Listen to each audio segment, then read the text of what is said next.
gente convidou o gastrocirurgião e endoscopista, Dr. Thiago Souza. Bem-vindo. Tudo bem? Boa tarde. Como vai? Bom Prazer tê-lo aqui. Tudo ótimo. Olha, já a gente vai mostrar a máquina. Aliás, os meninos podiam mostrar que já está tudo pronto aqui, preparado. Não daria para colocar tudo no mesmo espaço, então a gente dividiu os espaços. Já a gente vai para lá. A gente vai falar um pouquinho de alimentação e esse seria o equipamento que a gente vai entender que está funcionando como um novo tratamento. Doutor, para a gente começar, a gente tem que começar do início, então.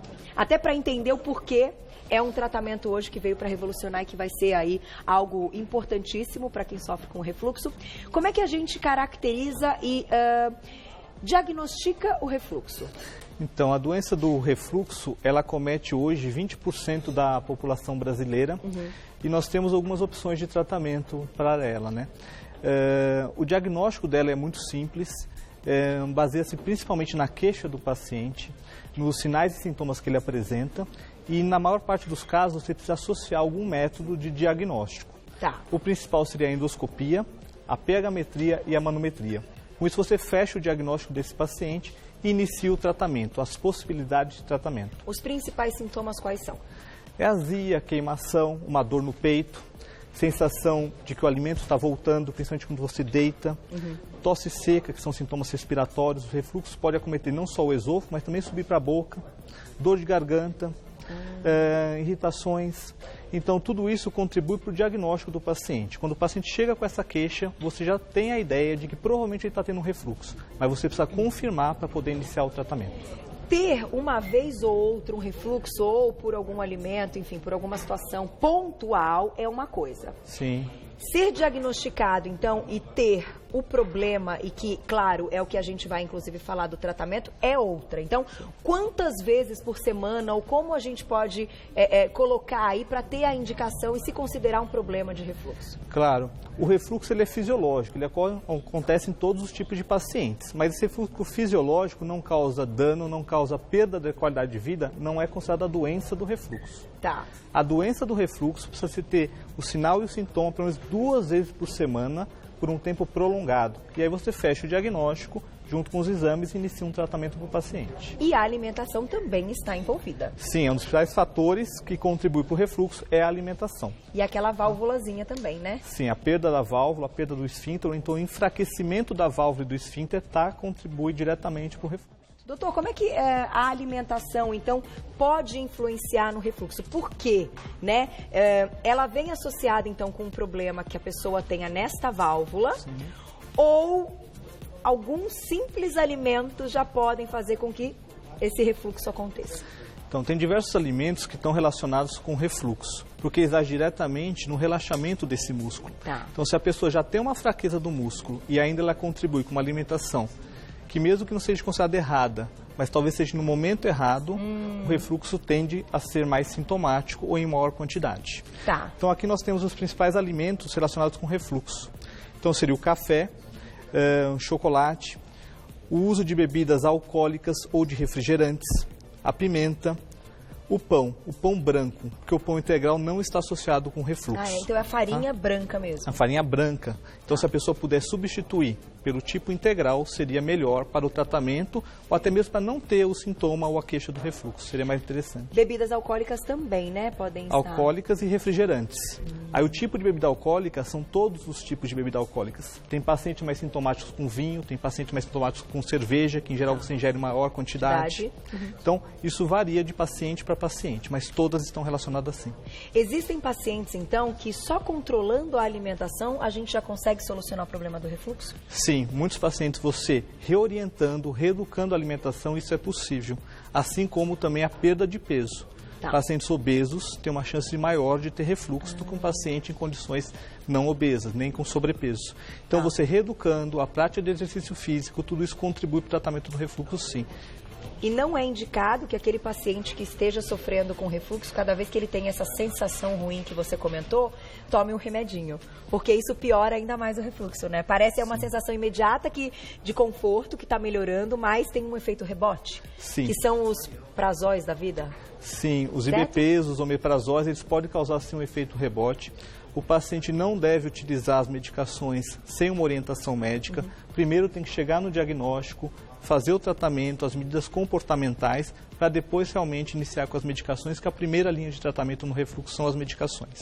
Perfeito. Daqui a pouquinho tem perguntinhas do público no @VocêBonitaTV e agora eu vou começar já a relacionar a nossa novidade que está aqui ao lado, daqui a pouquinho a gente vai mostrar. O que hoje, então, antes da gente falar desse novo tratamento, era considerado padrão ouro para o tratamento do próprio refluxo.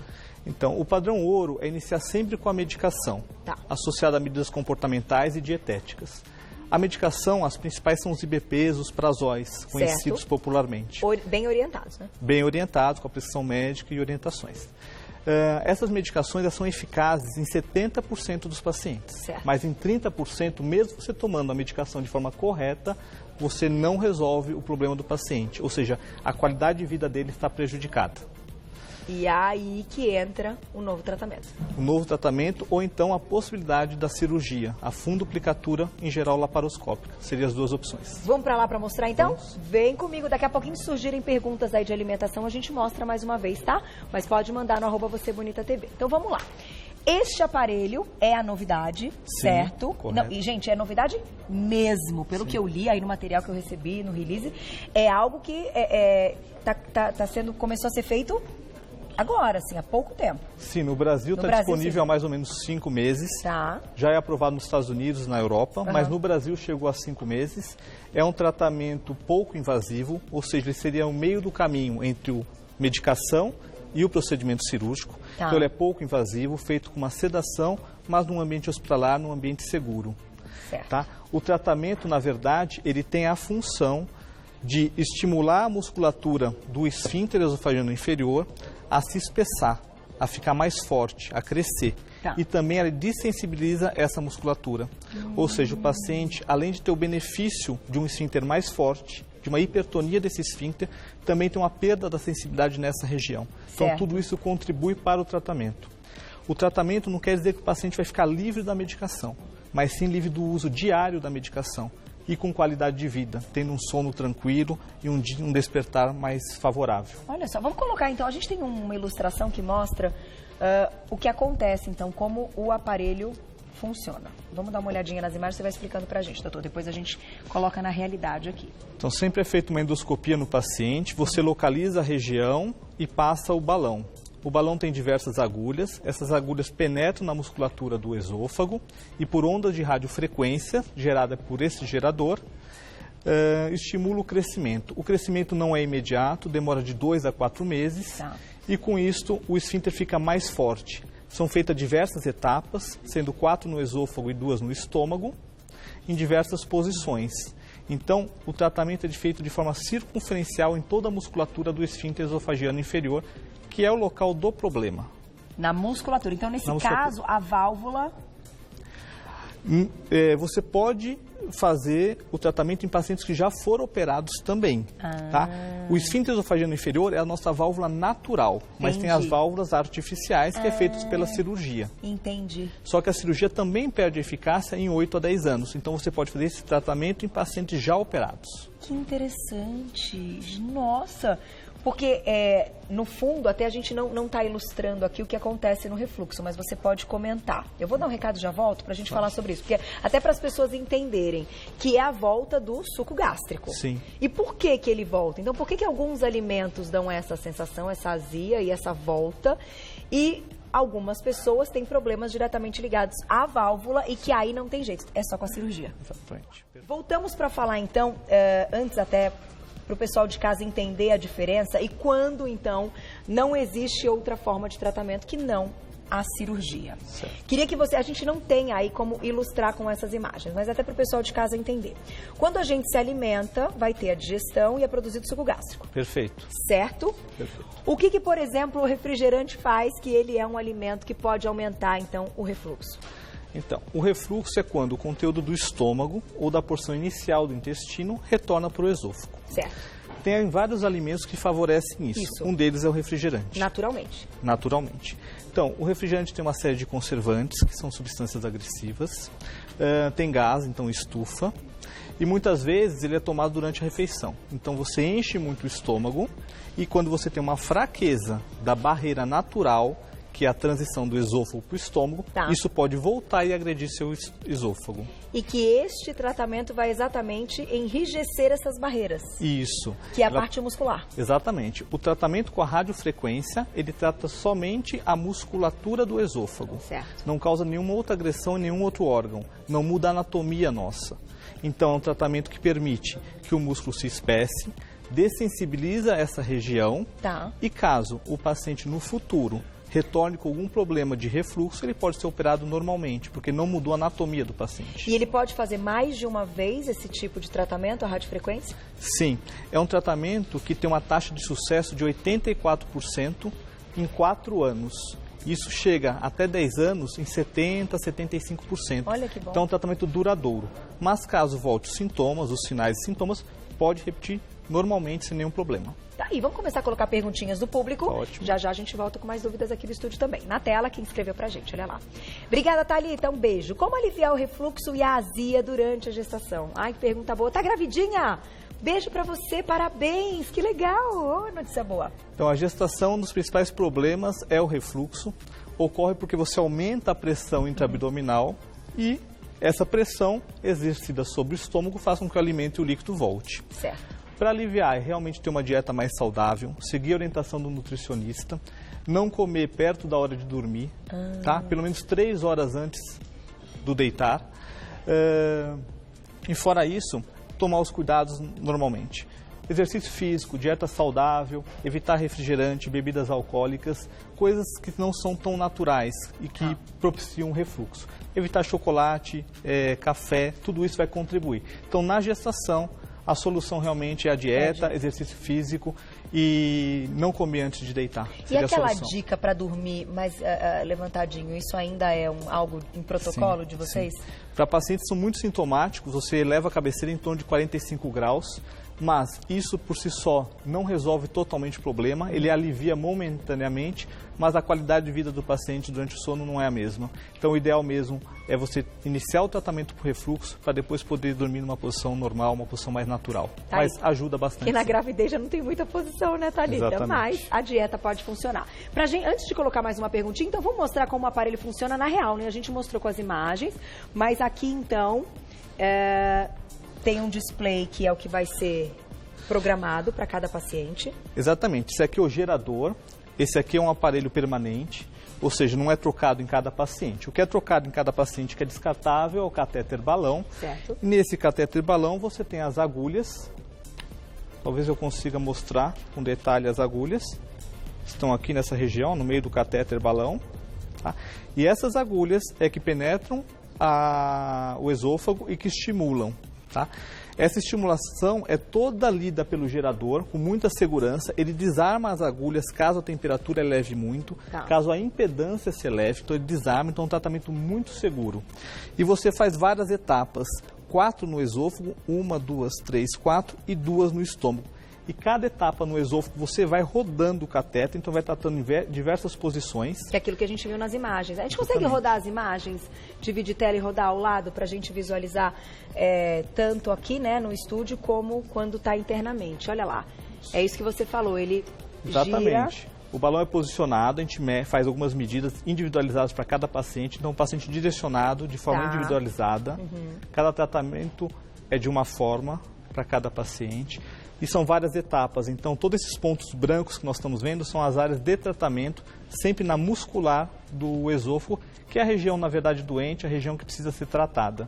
Que coisa linda. Agora é o tratamento já no estômago, em várias posições também, então a gente ancora o balão, estimula essa musculatura e você tem, depois de 2 a 4 meses, um espessamento e o tratamento efetivo do refluxo. Pacientes que passaram por bariátrica têm mais chance de desenvolver refluxo depois da cirurgia? Sim. Aí tem dois caminhos, né? Os pacientes que passaram por uma cirurgia bariátrica dita vertical está associado a maior taxa de refluxo. Então, o paciente poderia não ter o refluxo antes e desenvolver após a cirurgia. Tá. E o paciente que submetido ao bypass também tem uma taxa um pouco maior de refluxo, mas não igual à da vertical. Tá. Mas também se deve considerar que o paciente que fez uma cirurgia bariátrica perdeu peso. Então, ele pode ter compensado, então, uma parte do refluxo que ele tinha. Então, o paciente bariátrico é um paciente muito importante para esse tipo de tratamento. Porque às vezes são refratários à medicação e que cirurgia você vai fazer? Não tem muita cirurgia, a fundoplicatura não é possível nesses pacientes. E aí entra então essa Aí técnica. o Stretta seria uma boa opção. E quanto tempo normalmente enfim, não é uma cirurgia, né? A gente diz, então, enquanto você está ali em cada paciente. Tem pacientes que podem durar mais, outros menos. O procedimento em si, né, total. O tempo de procedimento gira em torno de 30 minutos a 40 minutos. Rápido. É muito rápido, é feito de forma ambulatorial com uma sedação. Só sedação. É uma endoscopia mais prolongada, na verdade. E claro, como a gente viu, entra uma câmera. Sim, um endoscópio. Um endoscópio e é um furinho. Não, nem um furinho, ele entra direto pela... Então, a gente não faz furinho. Na verdade, a agulha é que penetra na camada muscular. É como se fosse uma picadinha, mas o paciente não sente. Não sente. Quando ele acorda, claro, tem um certo desconforto, é feito medicação endovenosa para tirar a dor dele. Gente, é um negócio... Meia hora. Olha só que fantástico, você sai outro, né? Vamos lá que a gente vai fazer mais perguntinhas do público e até você conta também como é o processo do pós, né? Do pós-procedimento. Antes, tem perguntinha do público na tela. Olha lá. Obrigada, Drica. Então, o tratamento é doloroso? Com essa sedação, o paciente não sente nada. O tratamento é como se fosse uma endoscopia, né? Então tem o incômodo de pegar a veia, a medicação sedativa. Durante o tratamento, o paciente não sente dor. Tá com analgesia, tá com sedativos. Pós-tratamento, sim, sente um desconforto, mas com medicações de uso habitual, dipirona, paracetamol, isso aí resolve muito o quadro clínico de dor do paciente. O importante é a dieta no pós-procedimento, que é uma dieta líquida por 24 horas, depois ela vira pastosa por mais 48 e depois a dieta de um adulto normal, não tem problema nenhum. E modifica algo ligado até a forma como o paciente vai se alimentar, por exemplo, ele tem mais ou menos fome, é algo que muda esse aspecto, porque essas regiões, né, a gente já ouviu aqui em algumas pautas, o estômago e tal, intestino, tem pontos muitas vezes que podem mexer com a nossa saciedade. Nesse caso, é um procedimento que pode, enfim, gerar algo do tipo ou não? Não é um procedimento que mexe com a saciedade. Ele vai unicamente estimular a musculatura e espessar essa musculatura. Não vai mudar a dieta do paciente, mas a gente orienta sim que ele mude para hábitos mais saudáveis, porque faz parte. Não é um tratamento isolado, não é porque fez a radiofrequência que pode comer da forma como quiser, no horário que quiser, não é dessa forma. Perfeito, tá aí. Mais perguntinha do público na tela, olha lá. Obrigada, Bianca. Crianças podem fazer o tratamento? Ainda não está disponível para criança na maior parte do mundo, exceto em protocolos de pesquisa. Crianças pequenas, recém-nascidos, com a evolução da idade, tende a curar o refluxo, porque na verdade é uma fraqueza que acontece na fase inicial da vida.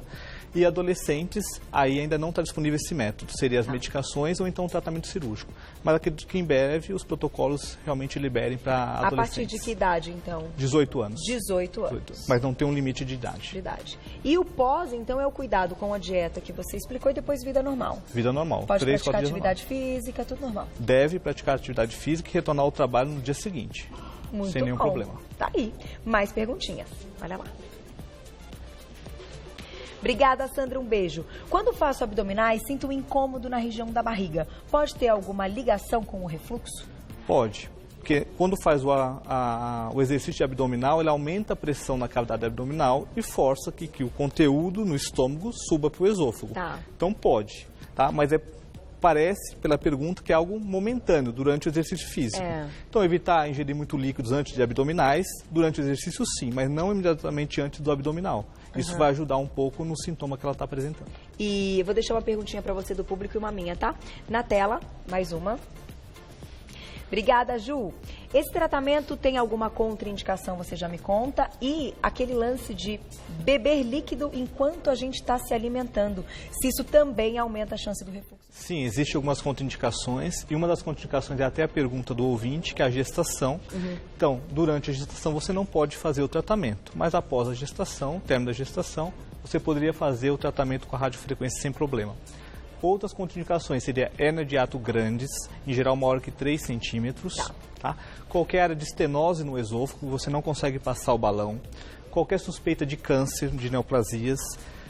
Esôfago de Barrett, que hoje em dia é muito frequente e muito questionado. é uma contraindicação relativa, você tem que avaliar paciente por paciente. Então, essas, em gerais, seriam as principais contraindicações ou contraindicações relativas do procedimento. A gente estava no break agora falando, acho importante a gente comentar, tem muito paciente com gastrite, né? Sim, uma parte da população. Eu imagino que deve ser algo assim recorrente no consultório. Tem ligação com refluxo? Tem. Porque o paciente com gastrite e úlceras, em geral, ele tem uma maior secreção ácida. E aí, esse conteúdo ácido tem uma chance maior de voltar e agredir o esôfago e tornar esse paciente sintomático. Então, pacientes com dispepsia, com diagnóstico de gastrite, realmente tem que fazer uma avaliação detalhada e chegar também no diagnóstico de refluxo. É comum ter associação dos dois. Então, mas aí melhorando uma coisa, você pode melhorar outra. Claro, as medicações são semelhantes e o tratamento são diferentes, mas a medicação são a mesma. Porque a gente estava comentando no break, principalmente agora no final do ano das festas, as pessoas ficam meio traumatizadas e deixam de aproveitar algumas coisas que sabem, não, eu não vou sair de casa porque eu vou passar mal. Sim, é uma doença que limita a vida social das pessoas. Então, tem que fazer o diagnóstico e tem que tratar. Se o tratamento é radiofrequência, mas pode ser a cirurgia, pode ser a medicação. Tem que escolher a melhor opção para cada paciente. Tá aí. Vamos colocar mais uma perguntinha do público? Daqui a pouquinho a gente vai juntar tudo para fechar. Tânia, um beijo, obrigada. Sou magra, posso perder muito peso com um procedimento tradicional? Porque não muda a alimentação, como você falou, né? Não. Na verdade, o tratamento não tem relação com a perda de peso. É um tratamento para fortalecer a musculatura. O que a gente vai mudar no paciente são os hábitos dele. E hábito mais saudável não tem relação direta com a perda de peso, e sim com a manutenção do peso. Então, não tem preocupação, não tem relação direta com perda de peso. Agora, eu imagino também que até para tomar a decisão, para fazer aí o procedimento, a pessoa passa por uma série de outras coisas, né? De momentos que tentou de um jeito, não deu certo, fez... E ela fala, mas será que então esse é o único jeito, né? Só existe então esta possibilidade? Tirando este novo tratamento, a outra hipótese é cirúrgica. Ponto. É isso, doutor? Nos pacientes são refratários às medicações, sim. Não é o tratamento de escolha para iniciar um tratamento do refluxo. Não, de forma alguma. A medicação é o tratamento de escolha. O próximo passo, se ele é refratário, aí sim, poderia ser o endoscópico, que é a radiofrequência, ou a cirurgia, que é a fundoplicatura. Se o paciente quer algo menos invasivo, o endoscópico. Se quer algo um pouco mais invasivo ou questiona esse tipo de tratamento, o cirúrgico seria uma boa opção também. Tá aí. E eu deixei a perguntinha, se atrapalha ou se pode favorecer o refluxo quando a gente bebe um líquido enquanto estamos comendo, porque a maioria aí, né, dos nutrólogos, endócrinos e tal, sempre pede para tomar 20 minutinhos antes, 20 minutinhos depois da refeição. Neste caso do refluxo, também é algo que pode atrapalhar? Sim. Qualquer ingestão de líquidos abundante junto com a refeição está associada, assim, a uma maior quantidade de refluxo. Então, a orientação dos nutrólogos, dos nutricionistas é realmente essa. Líquidos 20 a 30 minutos antes da refeição e 20 a 30 minutos após a refeição. E também evitar beber muito líquido antes de deitar, porque aí o líquido volta também na hora que você deita. Tá aí. Perguntinhas do público na tela. Quem escreveu pra gente? Obrigada, Cris. Tenho refluxo e muitas vezes com sufocamento noturno. Devo evitar os alimentos cítricos e tudo à base de lactose. E aí, tem alguma relação? Vocês notam aí que normalmente pacientes que apresentam muito refluxo, quando fazem aquele teste de intolerância à lactose, enfim, dá positivo que o paciente tem intolerância? Sim, tem essa relação sim. Os cítricos antes de deitar é uma coisa que você deve evitar, porque são componentes mais ácidos, então você tem que evitar. E a lactose também, que é de uma maior difícil digestão no período noturno. Então está associado, geralmente são líquidos, está associado a maior refluxo sim, então deve evitar. Então, lactose para todo mundo, porque é algo de difícil digestão. Sim. Porém, para quem tem intolerância, mais ainda, talvez esse desconforto dela seja pior. Sim, estufa um pouco mais. Deixa eu agradecer. Muito obrigada. Hoje com a gente, Dr. Tiago Souza, gastrocirurgião endoscopista. Eu vou fazer um agradecimento ao Instituto Vita, www.instituto... Tá certo? Não, Endovita, desculpa. Perfeito. Instituto Endovita, com 2ts.com.br. Instituto Endovita, com 2ts.com.br. E pelo que eu estou sabendo, gente, é algo bem novo. Converse com o seu médico para saber se ele já está apto para fazer o tratamento. Perfeito. Obrigada, viu, doutor? Muito obrigada. Foi ótimo.